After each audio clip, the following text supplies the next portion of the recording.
stand in the absolute dead center of Times Square today. Close your eyes. What do you feel? The air tastes of diesel exhaust, roasted peanuts, and hot asphalt.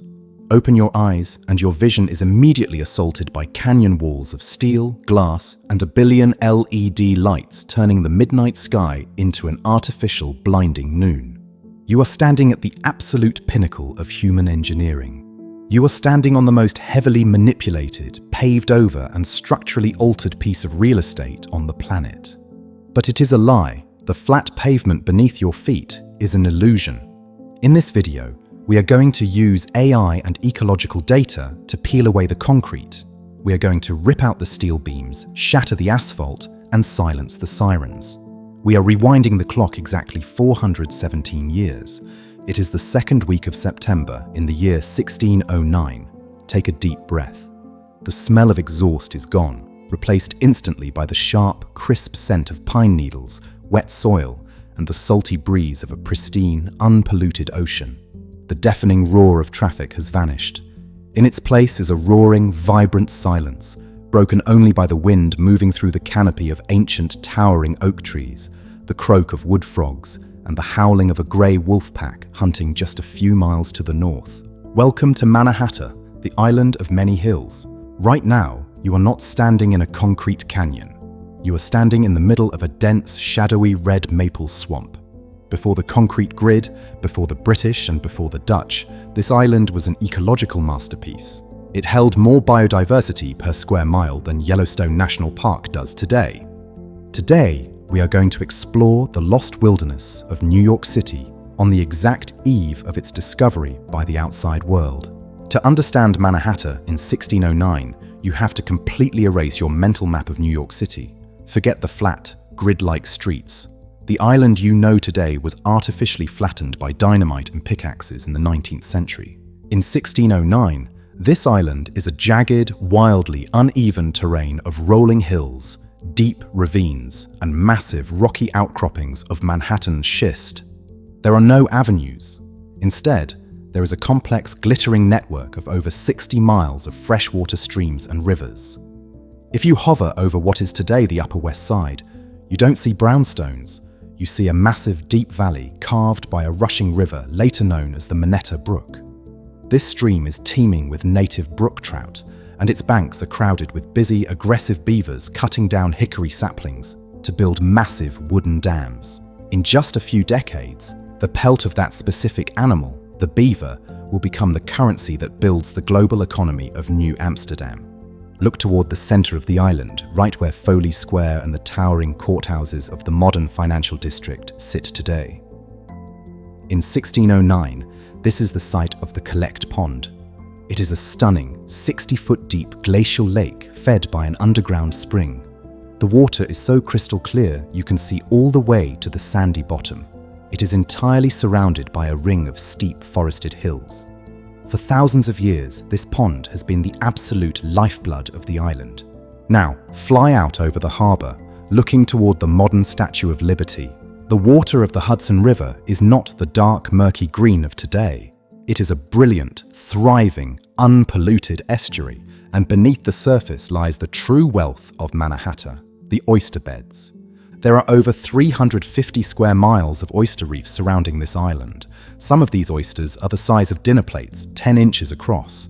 They filter the water, keeping the harbour incredibly clean, and provide a virtually endless, free food source. If you look closely at the water's surface, you will see the spray of harbour porpoises, and even North Atlantic right whales coming into the bay to feed. This is not a barren wilderness. It is an exploding biological engine.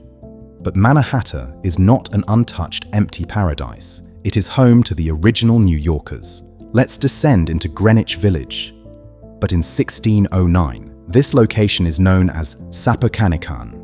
It is a thriving, seasonal settlement of the Munsee-speaking Lenape people.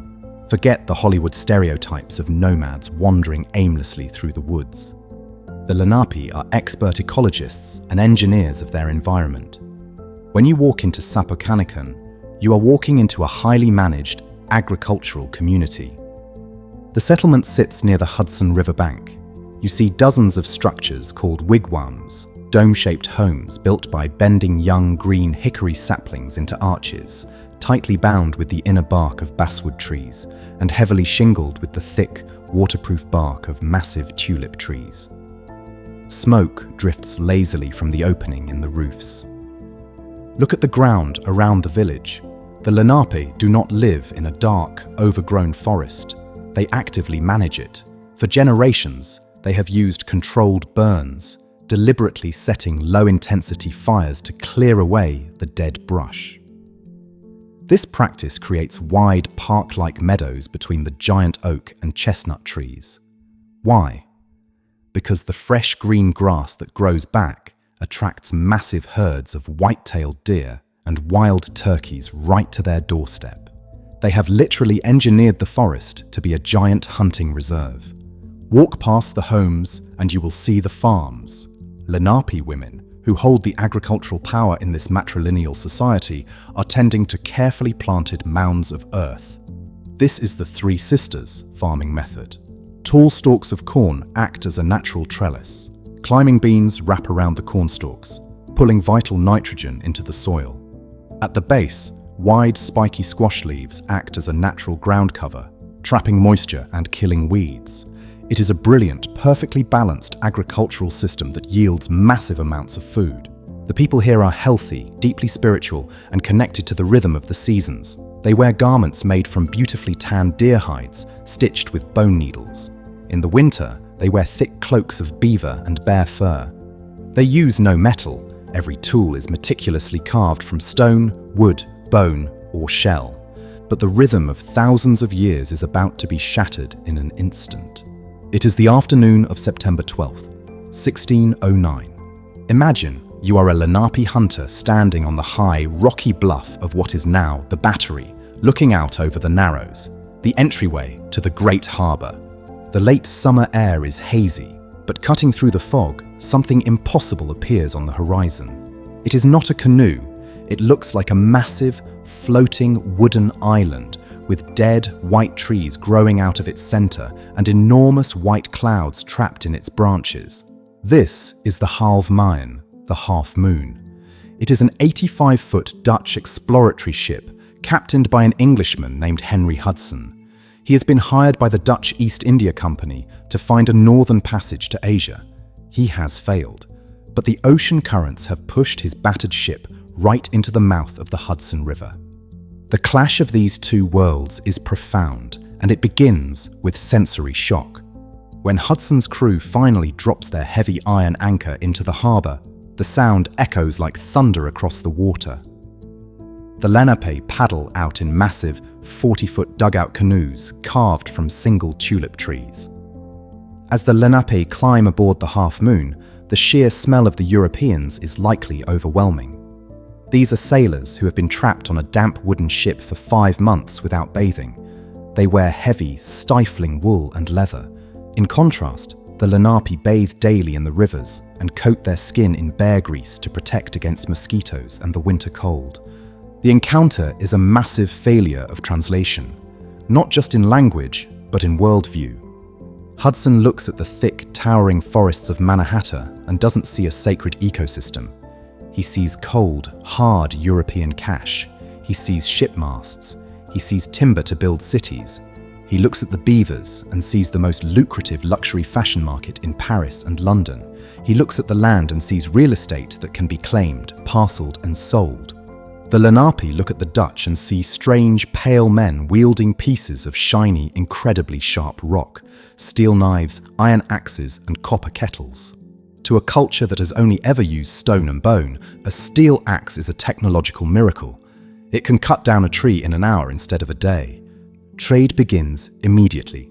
Oysters, corn, and thick beaver pelts are exchanged for glass beads, iron knives, and copper. But underneath this peaceful trade is a fatal misunderstanding of property.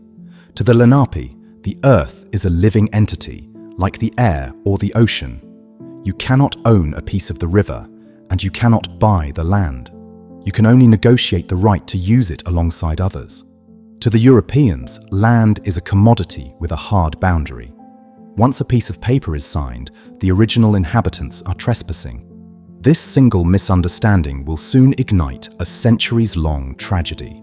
Hudson's ship eventually pulls up its anchor and sails back across the Atlantic, leaving the island to the quiet rustle of the autumn leaves. But the damage is done. The coordinates have been mapped. The commercial potential has been reported back to Amsterdam. The clock is ticking. Within just 15 years, the first permanent Dutch settlers will arrive. They will start at the southern tip, chopping down the ancient oaks to build a wooden fort. They will introduce European pigs and cows, which will roam free, trampling the delicate Lenape clambeds and devouring the Three Sisters crops, causing immediate and violent friction. As the decades turn into centuries, the incredible terraforming of Mannahatta begins. The massive 60-foot deep collect pond will become so polluted by the blood and chemicals from European tanneries that it will be entirely filled in with dirt, effectively erasing it from the map. The soaring hills will be leveled by Irish labourers with pickaxes, the excess dirt dumped into the rivers to artificially widen the island. The millions of passenger pigeons will be hunted to absolute extinction. The wolves and bears will be pushed north, their habitats completely paved over by a relentless grid of asphalt and brick. By the year 2026, the island of many hills will be entirely encased in a shell of concrete. But nature has a very long memory. You cannot completely execute an ecosystem. If you know where to look, the ghost of 1609 Mannahatta is still fighting against the concrete grid today. Walk into the basements of the massive skyscrapers in the financial district. You will hear the constant mechanical hum of industrial water pumps running 24 hours a day, 7 days a week. Why? Because the ancient underground springs and lost rivers of Mannahatta are still flowing. They are still trying to run their original routes to the ocean, and if those pumps ever stopped, the subways and basements of New York City would flood with the ancient waters of the island within hours. Look at Broadway, the only major street in Manhattan that wildly slashes diagonally across the perfect rectangular grid. Why isn't it straight? Because Broadway is the ghost of the Witwatersrand Trail, the original dirt path forged by the Lenape to navigate around the swamps and hills that used to exist. When you drive a taxi down Broadway today, you are driving exactly in the footsteps of a 17th century native hunter. We cannot return to 1609. The red maple swamps and the pristine oyster beds are gone, replaced by the greatest, most chaotic architectural marvel in human history. But beneath the sirens, beneath the asphalt, and beneath the steel, the wild heart of Mannahatta is still beating. This video is brought to you by the Paladin Learn History app.